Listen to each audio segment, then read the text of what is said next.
David, are you an atheist? Yes. When did you become an atheist? Around age 12. Believing in God makes no sense. It's to me, it's the dumbest thing. It's for people that can't accept the fact that they're going to die and rot in the ground like I'm going to do, and it gives them some relief from that thought, because it's not the nicest thought in the world. Are you an atheist? Yes. Yes, I am. Yes. Yes. Yes, sir. Are you an atheist? I am. Yeah, I'm an atheist. Yes, I am. Alex, do you believe in God's existence? No, I do not. How long have you been an atheist? I would say probably since I was about 15 years old. So you don't believe in the existence of God? No, not really. What happened when you were 15? I started questioning things, and I really just started to think about the logic behind everything. For the most part, we are not shown the evidence for there being a higher power. If we were, I almost guarantee that almost every atheist would immediately agree to there being a higher power. Are you atheists? Yes. Why? Well, I just haven't seen enough evidence, I suppose. I grew up in a Christian family, and just over the few years during high school and as I grew up, I just realized that there wasn't a lot of evidence to support that belief system. Are you open to evidence? I think I am open to evidence. It just would have to be extraordinarily compelling, like out of this world compelling. If you could be given evidence, reasonable evidence, would you listen to it? Yeah, I would. You're someone who has no faith or no belief in a higher power or a creator, but if you were shown evidence, you would change your mind because you're open. Absolutely. Flick through the pages of the book I just put on your lap, look at the color pictures, and I'll ask you a question.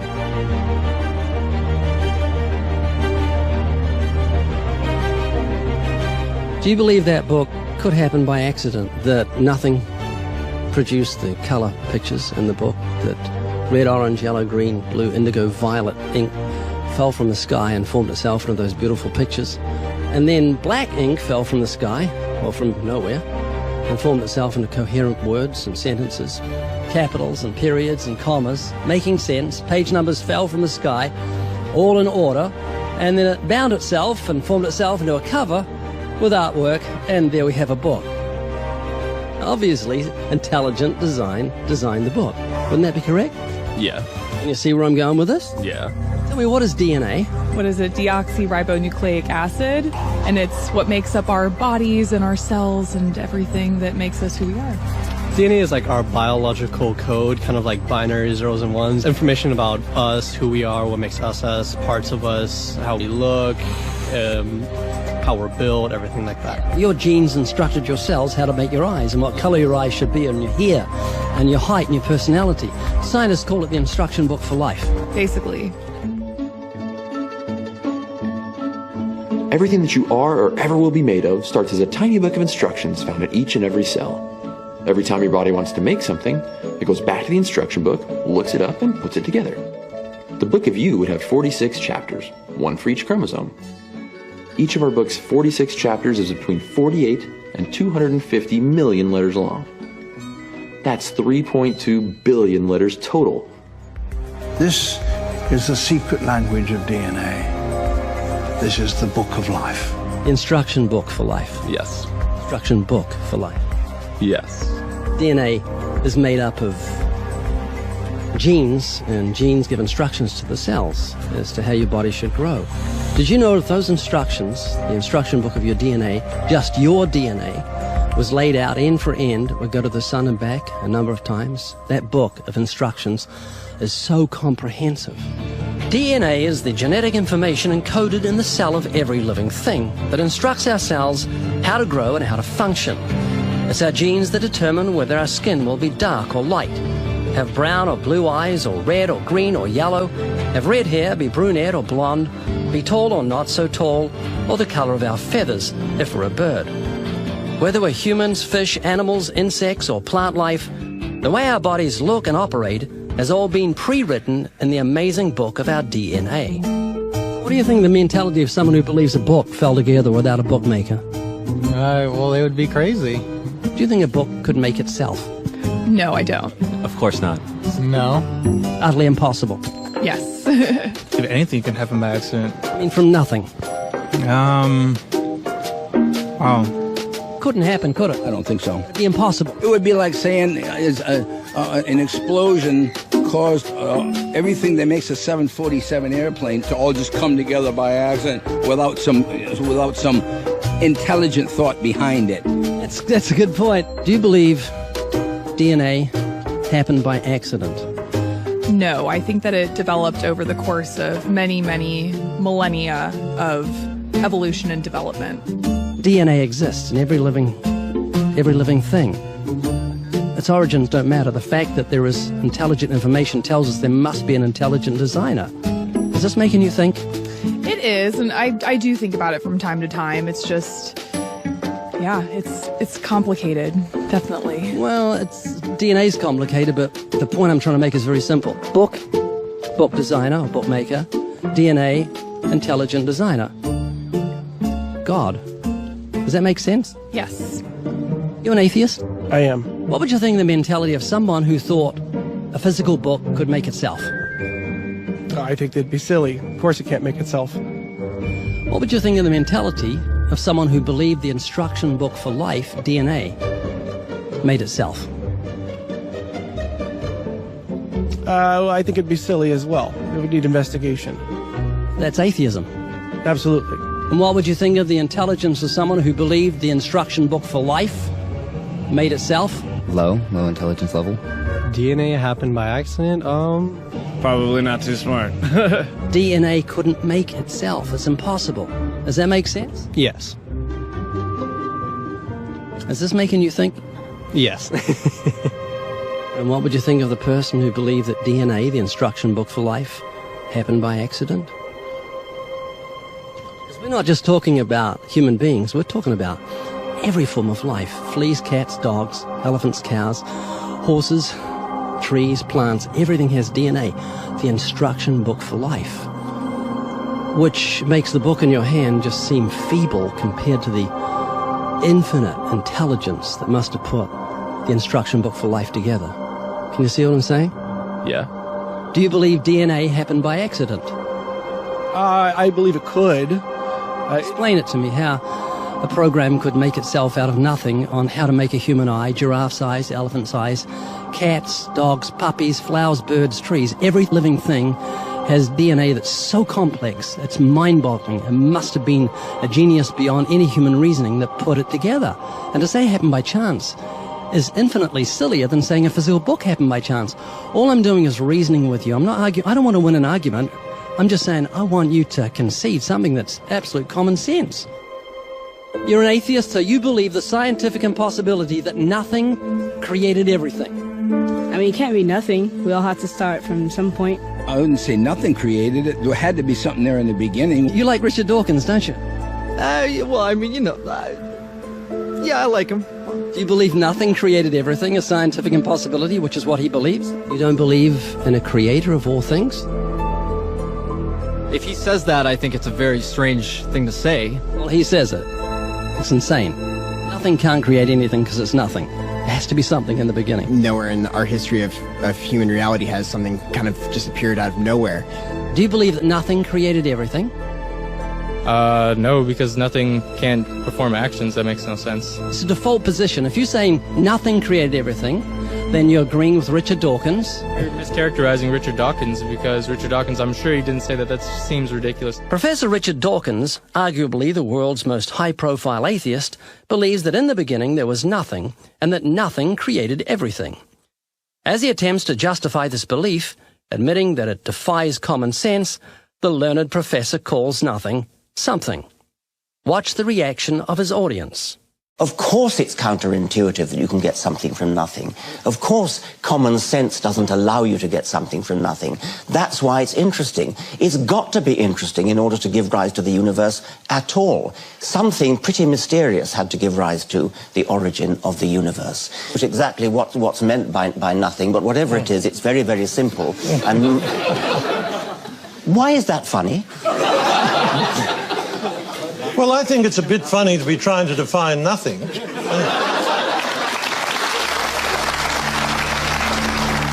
Richard Dawkins, I'm sure he didn't say that. That seems ridiculous. The audience reaction confused the normally eloquent professor because he's not used to being the object of laughter. What he didn't realize, was he was talking to people who were endowed by their creator with the virtue of common sense. This was just another case where the emperor has no clothes. Someone should tell this man who has deceived millions, "You're talking foolishness." Is that what you believe? I mean, you can't be nothing. We all have to start from some point. But there has to be something that created everything. You just wasn't God. Is that what you're saying? Yeah. It's just evolution, how things became from one organism into many. But that doesn't solve your dilemma of the initial cause. There has to be an initial cause. If there was a big bang in space that from there issued cats and dogs and horses and cows, the sun, the moon, the stars, the seasons, and all this marvel of creation came from a big explosion, what caused the explosion, and where do the materials come from the explosion, and why is there such incredible order from the explosion? Every explosion I've heard of creates chaos, not order. That makes sense? Oh, yeah. This is what you're looking for. If you were looking for truth, this is your information that you need to say, wow, that's logical. How could all this design from the atom to the universe, an incredible order, just happen by accident? Because an atheist actually believes nothing created everything, which is scientifically impossible. And I'm trying to say, Haley, I just want you to think. You're not just a blob of nothing, that it came from an explosion that created order, which is against nature. That means that you've got purpose and meaning in the universe. So it's not altogether bad news. I just want a relationship with whoever built me. This is too much, too weird that it happened by accident. It didn't happen by accident. I don't feel that it did. You believe in evolution? Of course I do, yes.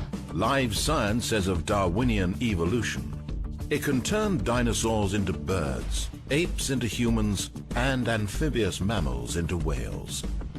What Darwin showed in his work on evolution and natural selection is that we don't need to invoke any supernatural force or power to account for the development of life through time on Earth. The ongoing processes that are observable in today's world. You think it's a belief? I think it's just fact. I think more like facts. There is too much evidence to ignore. Do you think it's a belief? No, it's science. It's the way it happened. It's logical. You know, all the scientists pretty much agree with it. It's more of a fact. When did you start to believe? When I started to think for myself. When did you start believing?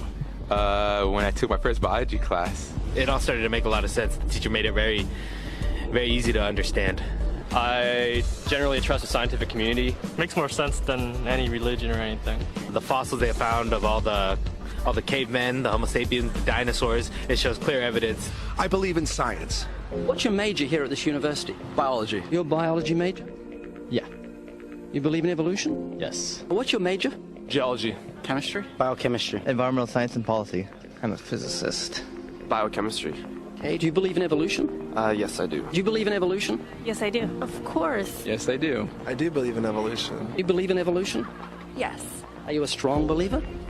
Yes. Are you a strong believer? Yep. Yes. Yes. Absolutely. A scientific method is based on the collection of data through observation and experimentation. Science Daily. Could you give me some observable evidence that evolution is true? Something I don't have to receive by faith. Yeah. Some observable evidence. I mean, take a look at what happened 65 million years ago. Hang on, I can't. That's 65 million years ago. I believe, millions of years. So that can't be observed. We can trace the evolution through the fossil record. Could you be specific? Just give me one. Between 6 and 7 million years ago. Hundreds of thousands to millions of years? So it's quite a long time? Yes. Millions of years? Yes. So it can't be observed? Evolution is not testable over time. We are condemned to live only for a few decades, and that's too slow, too small a time scale to see evolution going on. Richard Dawkins. We see nothing of these slow changes in progress until the hand of time has marked the lapse of ages. Charles Darwin. You've got the canine kind, the coyote, and the domestic dog, and there's the feline kind, which is the cats, the tiger and the kitten, and you've got humankind. So Darwin said there'd be a change of kinds over many years, so could you give me one example of observable evidence of a change of kinds? So, for instance, the fossil record shows the common ancestors of all carnivores, that cats and dogs were once linked, once united by a common ancestor. How long ago? This, I believe, was like 60 million years ago.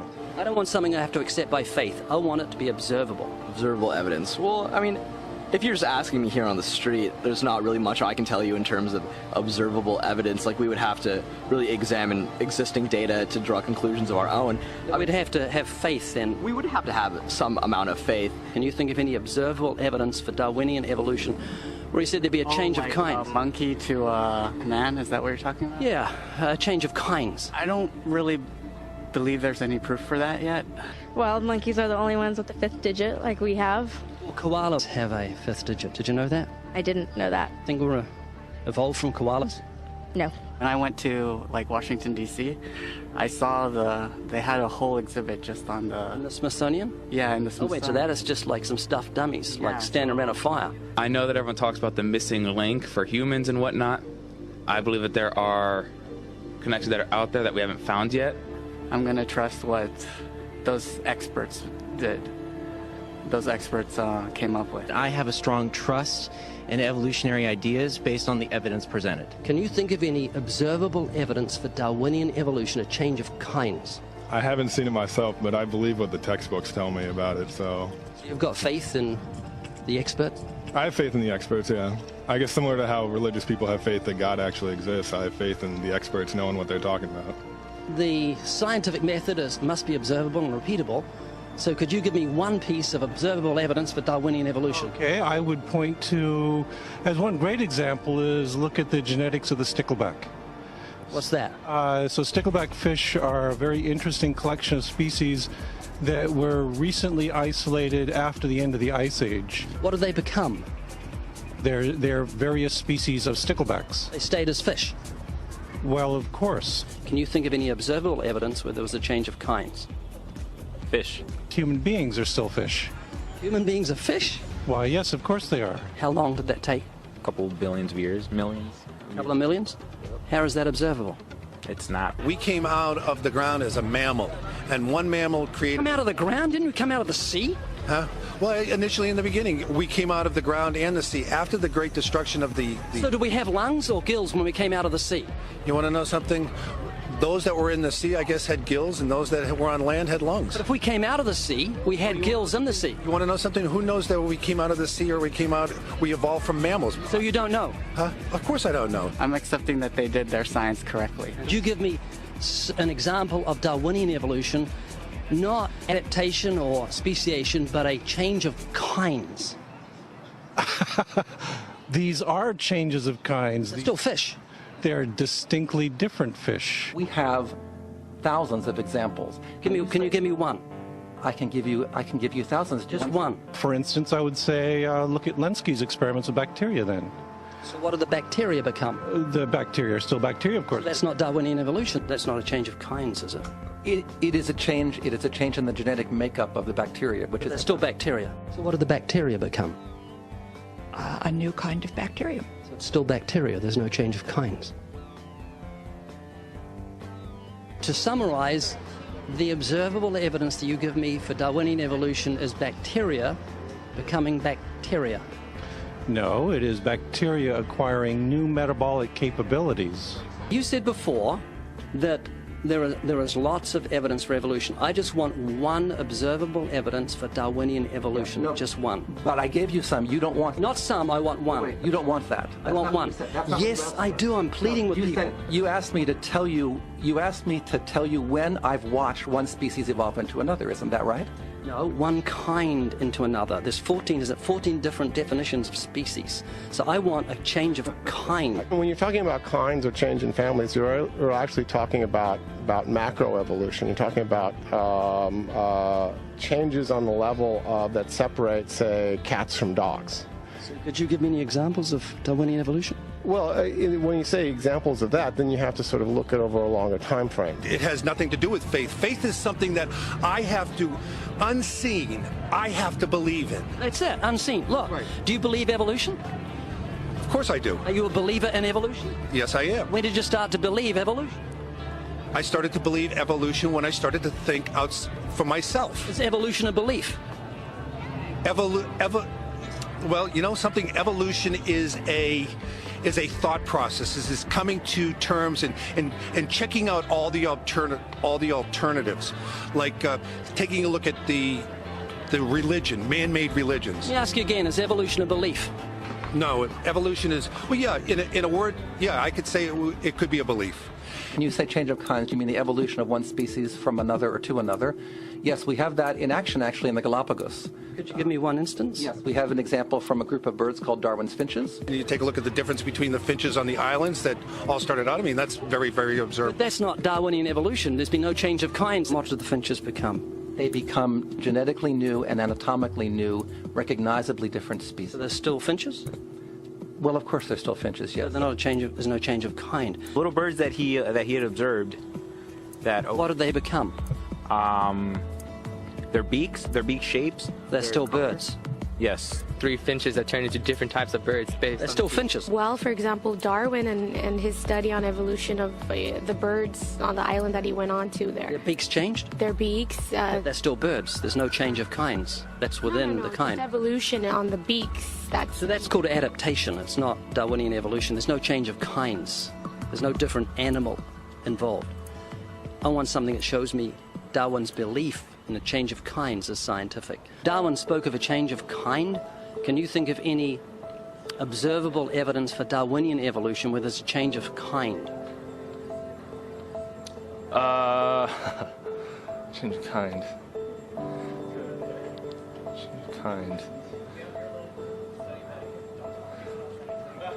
I'm gonna have to think about that one a little longer. You give me anything that I can see, observe, and test, which is a scientific method for Darwinian evolution, a change of kinds. Test and observe.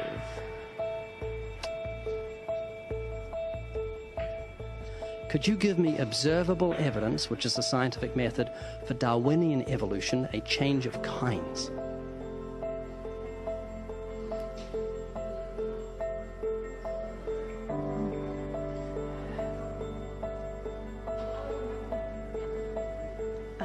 I gotta think about it. So you want the evidence of it? I would say...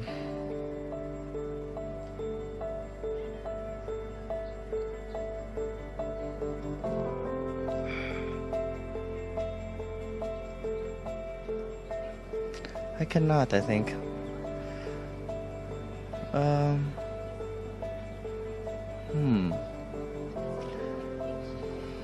It's a hard question, actually.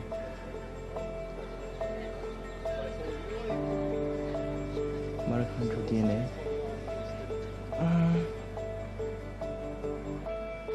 So, can you repeat the question again? Could you give me any observable evidence, just one, for Darwinian evolution? Let me think about that for a sec.